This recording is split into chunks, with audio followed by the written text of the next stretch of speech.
Today we're going to be discussing different logo file types and how to properly use them. When I'm finished working with my design clients and we're wrapping up their brand identity, they typically receive each of their logos in a few different file types. They always receive JPEG versions of their logo, PNG versions of their logo, and sometimes they'll also receive an SVG or EPS file depending on their needs and where their logos or branding is going to be used. Before I go any further into this video, I just want to take a quick moment to introduce myself. If you're new here, hello and welcome. My name is Kinsey. I am the brand and web designer behind Kinsey Green Design, and if you're not new, as always, so happy to have you back. So first we're going to kick this off by talking about the JPEG, and I'm going to try to describe these different file types in the simplest terms possible. So the JPEG is basically the most common file type in existence. In the easiest terms, it's just an image.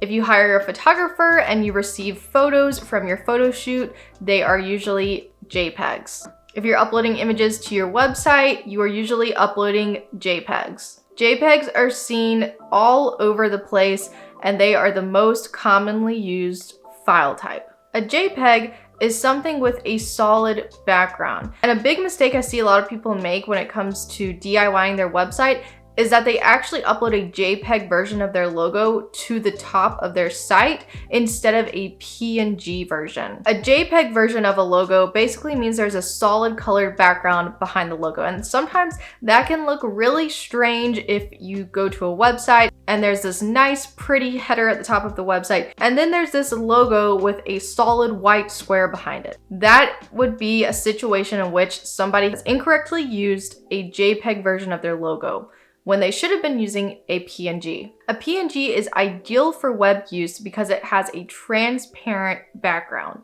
This is also the file type that's used to watermark photos.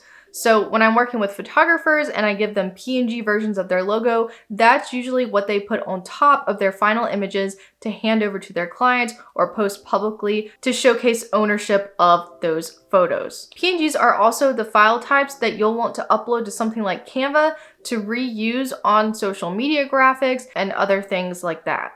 Getting a little deeper into file types, there's also something called an EPS file and an SVG file. Sometimes my clients require these if they are getting large signs printed out for buildings or working with third-party printers. EPS and SVG files are a type of vector file. However, EPS files are ideal for printing purposes and SVG files are ideal for web purposes. Another file type my clients sometimes receive on rare occasions is a .gif, also sometimes referred to as a GIF. I'm not sure how you say it. I say GIF. Doesn't really matter. Either way, you know what I'm talking about. A GIF file is typically used for animation.